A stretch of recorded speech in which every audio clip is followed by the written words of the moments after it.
Springs lake. कहानी की शुरुआत में हमें मैरी नाम की एक लेडी दिखाई जाती है जो कि ब्लैक मैजिक कर रही थी। उसके बाद उसका बेटा मार्कस उसे कॉल करता है और उससे अपनी बहन शीला के बारे में पूछता है। तो अब वो उसे बताती है कि शीला यहाँ पर नहीं है। ये सुनकर मार्कस हैरान हो जाता है और उससे मिलने के लिए आता है। जब वो मैरी से पूछता है कि आखिर शीला कहाँ पर गई, तो अब वो उसे बताती है कि वो रायली के साथ स्प्रिंग्स लेक गई थी कैंपिंग करने के लिए और तब से ही वो वापस नहीं आई है, यानी वो वहां पर खो गई है। मार्कस ये बात जानता था कि उसकी माँ पागल है और वो ब्लैक मैजिक भी करती है, जिसकी वजह से वो उससे पूछता है कि आखिर उसने उसे जाने क्यों दिया। तो उसकी माँ उससे कहती है कि उसने उसे वहां पर नहीं भेजा है, बल्कि वो खुद अपनी मर्जी से वहां पर गई थी। जब मार्कस वहां से जाने लगता है तो मैरी उससे कहती है कि वो अपनी बहन को ढूंढने के लिए जाए, लेकिन मार्कस उसकी बात नहीं मानता और अपनी गाड़ी में चला जाता है। वो अपने दोस्त कैलेब को कॉल करता है और इस बारे में बताता है। तो उसका दोस्त उसे कहता है कि क्या पता उसकी बहन वहां पर भटक गई हो, जिसकी वजह से वो वापस ना आ सकी हो।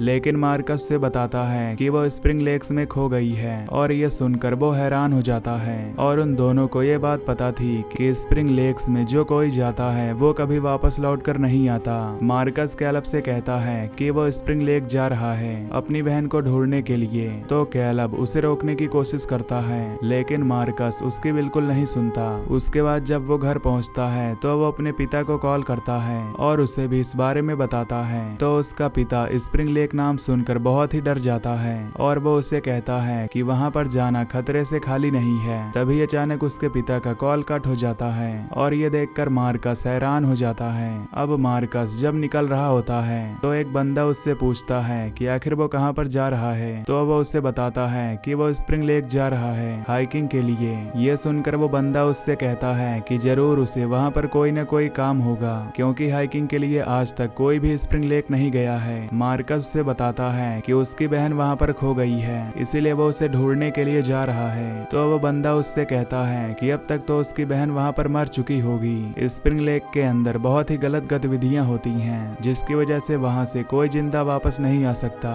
ये सुनकर मार्कस बहुत डर जाता है, लेकिन उसे अपनी बहन को ढूंढना ही था, इसीलिए वो वहां पर जाने के लिए निकल जाता है। जब वो वहां पर पहुंचता है तो वो बोर्ड को देखता है जिस पर लिखा हुआ था कि स्प्रिंग लेक एक हेल है। तभी उसे कैलब का कॉल आता है जो कि उसे बताता है कि मैरी ने उसे कॉल किया था। और ये सुनकर मार्कस हैरान हो जाता है और उससे पूछता है कि आखिर उसे नंबर कहां से मिला। कैलब उससे कहता है कि उसे भी नहीं पता कि आखिर उसे नंबर कहां से मिल गया। उसकी माँ ने उसे मिलने के लिए बुलाया है और उससे कहा है कि उसके पास उसके लिए कोई चीज पड़ी हुई है। मार्कस उससे पूछता है कि आखिर उसको क्या जरूरी काम है जो वो उसे घर पर बुला रही है। तो वो उससे कहता है कि एक आध घंटे में वो वहां जाकर पता करेगा। मार्कस उससे कहता है कि वो सतर्क रहे, क्योंकि उसकी माँ जैसी दिखती है वैसी है नहीं। इधर कैलेब अपने मालिक के पास जाता है और उससे कहता है कि आज उसे जल्दी छुट्टी चाहिए, क्योंकि उसे किसी से मिलने के लिए जाना है। उसका मालिक उससे पूछता है कि आखिर वो किसके यहाँ जा रहा है। जब वो उसे मैरी का नाम बताता है तो वो उससे कहता है कि वो औरत स्प्रिंग लेक से जुड़ी हुई है, अगर वो उसके घर में जा रहा है तो वो सतर्क रहे। कुछ देर बाद कैलब उसके घर में पहुंचता है और मैरी के सामने बैठ जाता है और मैरी से कहता है कि उसकी बात अभी मार्कस से ही हो रही थी। वो स्प्रिंग लेक पहुंच गया है और वो वहां अपनी बहन को ढूंढ लेगा। मैरी उसे बताती है कि दरअसल शीला प्रेग्नेंट थी और उसके पेट में जो बच्चा था वो किसी और का नहीं बल्कि मार्कस का ही था। ये सुनकर कैलब हैरान हो जाता है और उससे कहता है कि वो उसका बेस्ट फ्रेंड है और वो अपनी बहन के साथ ही ऐसा क्यों करेगा। उसकी माँ उससे कहती है कि वो मार्कस को इतना भी शरीफ ना समझे, क्योंकि वो पहले ड्रग एडिक्ट था और ड्रग के नशे में आकर उसने एक काम किया था जिसके बाद उसकी बहन प्रेग्नेंट हो गई थी। कैलब को इस बात पर विश्वास नहीं होता और वो वहां से जाने लगता है, लेकिन तभी मैरी एक नाइफ उठाती है और उसे स्टैब करके जान से मार डालती है। उसके बाद वो एक एक्स उठाकर उसके सर में गाड़ देती है और फिर वो वहां पर एक लाश को देखती है जो उसके कबर्ड में छुपी हुई थी। और हम देखते हैं कि वो लाश ग्रेव से निकाली गई है जो कि शायद मार्कस के ग्रैंडफादर की होगी। इधर मार्कस जब स्प्रिंग लेक में अपनी बहन को ढूंढ रहा होता है तो वहां पर उसे 3 मुर्दा लोग नजर आते हैं जो कि आसमान की तरफ देख रहे थे। ये देखकर वो हैरान हो जाता है और वो सोचता है कि आखिर ये लोग बाहर कैसे आ गए। तभी एक बंदा उसकी तरफ मुड़कर कहता है कि फीडिंग टाइम आने वाला है और उसका बच्चा उसका इंतजार कर रहा है, तो वो जल्दी आगे बढ़े। ये सुनकर मार्कस बहुत डर जाता है और आगे भागने लगता है और तभी ग्रेव के अंदर से एक बंदा उसका पैर पकड़ लेता है, जिसे हटाकर वो वहां से भागता है। इधर मार्कस का डैड कैलब को कॉल करता है उससे पूछने के लिए कि क्या वो ठीक है या नहीं, और कैलब उससे कहता है कि वो बिल्कुल ठीक है और मैरी उसके सामने ही बैठी हुई है। तभी हम देखते हैं कि दरअसल वो मैरी है जो कि कैलब की आवाज में उससे बात कर रही है, जिससे हम समझ पाते हैं कि उसको डेविल ने पजेस कर लिया है। इधर मार्कस जब जंगल में होता है तो वो एक लड़की की आत्मा को देखता है, जिसे देखकर वो बहुत डर जाता है और तभी वो आत्मा वहां से गायब हो जाती है। तभी उसे अपने सामने एक फादर नजर आता है जो कि एक छोटे बच्चे को 2 टुकड़े में कर देता है और उसके बाद उसका खून पीने लगता है।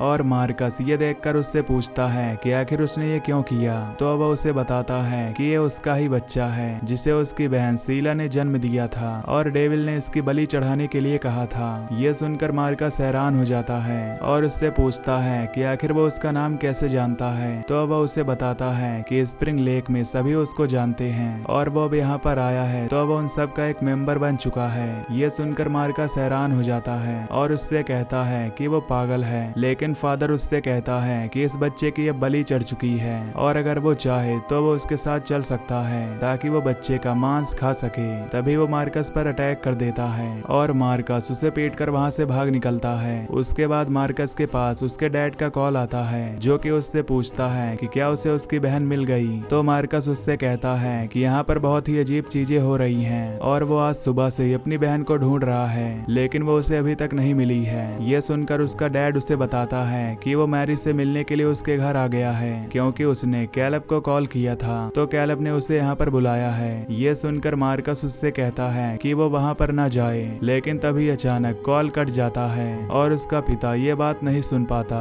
जब वो मैरी के घर जाता है तो मैरी उसे अंदर आने के लिए कहती है और वो उससे पूछता है कि उसके बच्चे कहाँ पर हैं। मैरी उससे कहती है कि उसे नहीं पता कि उसके बच्चे कहाँ पर हैं और अचानक से उसे बच्चों की चिंता क्यों होने लगी है। वो उससे कहता है कि वो उनका पिता है और उसे उनकी चिंता नहीं होगी तो किसको होगी। ये सुनकर मैरी उससे कहती है कि तब उसे याद नहीं आया था जब वो किसी और लड़की के साथ सो रहा था। माइकल उससे कहता है कि उसे ये करना ही पड़ा क्योंकि वो उसे दूर करती जा रही थी और वो सैटेनिक कल्ट की मेंबर बन गई थी और उसने उसे छूने से मना किया था, इसीलिए उसने उस लड़की के लिए उसे डाइवोर्स दे दिया। उन दोनों की वहाँ पर लड़ाई होने लगती है जिसकी वजह से मैरी एक्स उठाती है और वो माइकल के सर पर वार कर देती है, जिससे माइकल वहीं पर बेहोश हो जाता है। जब माइकल की आंखें खुलती हैं तो वो अपने सामने कुछ कल्ट मेंबर्स को देखता है जिन्होंने व्हाइट हुड पहनी हुई थी और ये देखकर वो हैरान हो जाता है। तभी मैरी उसके पास आती है और उसे स्टैब करके जान से मार डालती है और ये सभी लोग मिलकर चैंटिंग करने लगते हैं और डेविल को प्रे करते हैं। इधर मार्कस के पास एक लड़की भागकर आती है जो कि उससे कहती है कि वो उसकी जान बचा ले और तभी वहाँ पर कुछ कल्ट मेंबर्स आ जाते हैं जो कि उस लड़की को ले जाने लगते हैं। मार्कस जब उन्हें रोकने की कोशिश करता है तो वो उनसे बुरी तरह पिटता है और तभी वो उस लड़की को पकड़कर उसका गला काट देते हैं, जिससे उस लड़की की मौत हो जाती है। ये देखकर मार्कस बहुत डर जाता है और वहां से भागने लगता है और तभी अचानक उसके सामने उसकी बहन सीला नजर आती है, जिसे देखकर वो उसे गले लगा लेता है और उससे पूछता है कि आखिर वो कहाँ पर थी।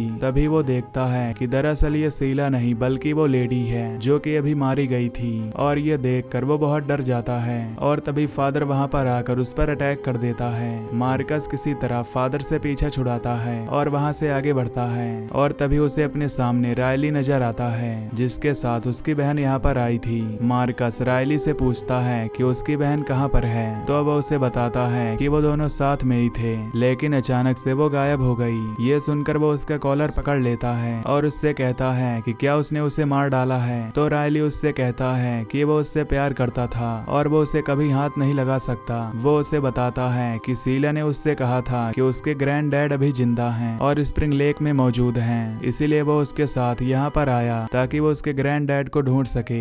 मार्कस उसे बताता है कि उसके ग्रैंड डैड को मरे हुए कई साल हो चुके हैं तो वो वापस से जिंदा होकर कैसे आ सकते हैं। रायली उससे कहता है कि सीला ने कंफर्म किया था कि उसके ग्रैंड डैड जिंदा हैं और उसने उन्हें देखा भी था, इसलिए वो स्प्रिंग लेक आई थी उन्हें ढूंढने के लिए। ये सुनकर मार्कस हैरान हो जाता है और उससे कहता है कि वो उसे ढूंढने में मदद करे। इधर मैरी के पास रायली की तस्वीर होती है और वो तुरंत उसे ग्रैंड डैड डैड की लाश की तरफ देखती है और स्माइल करने लगती है। इधर रायली मार्कस से पूछता है कि क्या उसकी फिल्म रिलीज हो गई, तो वह उससे कहता है कि उसने एक एक्शन फिल्म बनाई है और वो रिलीज हो चुकी है, लेकिन रिव्यूअर्स को वो पसंद नहीं आई, जिसकी वजह से उन्होंने बहुत ही बुरी तरह उसे रिव्यू किया है। रायली उससे कहता है कि शीला किसी बच्चे के बारे में भी बात कर रही थी, तो मार्कस उससे कहता है कि दरअसल उसकी माँ को एक बच्चा पैदा हुआ था, लेकिन वो बच्चा जब स्प्रिंग लेक घूमने के लिए आया तो अचानक से वो गायब हो गया और तब से उसकी माँ का दिमाग खराब हो गया और वो ये कहानी बनाने लग गई कि वो उसका बच्चा नहीं बल्कि वो शीला का बच्चा था।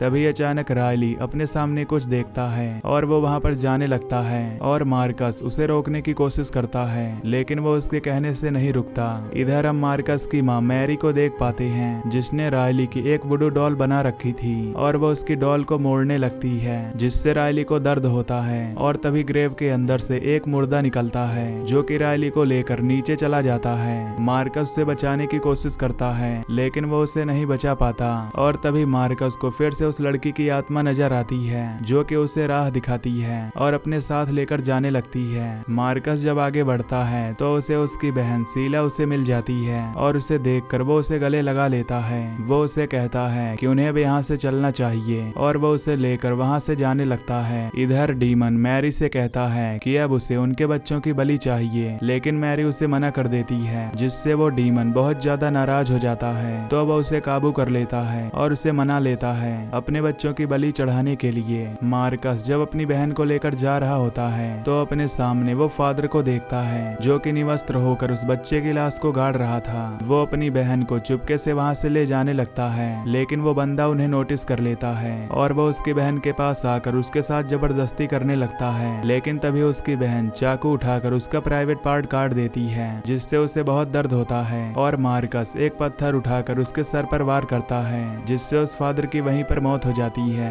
उसके बाद वो कल्ट मेंबर्स वहां पर आ जाते हैं जो कि उन्हें रोकने की कोशिश करते हैं और मार्कस एक बंदे को धक्का देता है, जिससे पेड़ की टहनी उसके शरीर के आर पार हो जाती है, जिससे उस बंदे की भी वहीं पर मौत हो जाती है। उसके बाद मार्कस अपनी बहन को लेकर वहां से जाने लगता है और उसकी बहन उसे कहती है कि वो स्प्रिंग लेक को छोड़कर नहीं जा सकते। वो उसे कहता है कि उसके ठीक सामने उसकी गाड़ी है और उन्हें यहाँ से निकलना चाहिए। और जब वो आगे जा रहा होता है तो उसकी बहन पीछे ही रुक जाती है और तभी उसकी आंखें सफेद हो जाती हैं और वो ऊपर देखने लगती है, जिससे मार्कस समझ जाता है कि उसकी बहन भी उस डीमन के कब्जे में आ गई है। इधर मैरी शीला की फोटो जला देती है क्योंकि वो मान गई थी उस डीमन को अपने बच्चों की बलि चढ़ाने के लिए। मार्कस जब बाहर जाता है तो अपने दोस्त को कॉल करने की कोशिश करता है, लेकिन उसका कॉल नहीं लग रहा था। उसके बाद वो अपनी माँ को कॉल करता है और उसकी माँ उसे सिर्फ एक ही बात कहती है कि स्प्रिंग लेक को छोड़कर कोई भी बाहर नहीं जा सकता। ये सुनकर मार्कस कॉल को काट देता है और गाड़ी से अपने होटल में पहुंचता है जहां पर वो नहाता है। लेकिन तभी अचानक उसे होश आता है और वो देखता है कि वो अभी कार में ही है और वो स्प्रिंग लेक के अंदर मौजूद है। तभी वो बाहर देखता है और उसे वहां पर ढेर सारे लोग नजर आते हैं जो कि कल्ट के मेंबर्स थे और उसमें उसकी बहन रायली, कैलेब और माइकल भी शामिल थे। ये देखकर वो हैरान हो जाता है और समझ जाता है कि यहाँ से निकलना नामुमकिन है। इधर मैरी मार्कस की फोटो भी जला देती है, यानी वो भी अब डीमन के कब्जे में आ गया था। और उसके बाद मैरी तैयार होती है और उसके घर के बाहर हम उन कल्ट मेंबर्स को देख पाते हैं जो घुटनों पर बैठे हुए थे और वो आसमान की तरफ देख रहे थे। उन्हीं लोगों में हम मार्कस को भी देख पाते हैं जो कि उनमें शामिल हो गया था और दरअसल मैरी को एक डीमन ने पोजेस कर लिया था और उससे कहा था कि उसका पिता भी जिंदा है, इसीलिए वो उसकी ग्रेव को खोद कर लाई थी। और उसके बाद उस डीमन ने उससे ये सब करवाया और धीरे धीरे करके वो डीमन सबके साथ यही करेगा। तो दोस्तों, अगर आपको ये एक्सप्लेनेशन पसंद आई हो तो चैनल को सब्सक्राइब कर दीजिए। Till then take care, love you, bye bye.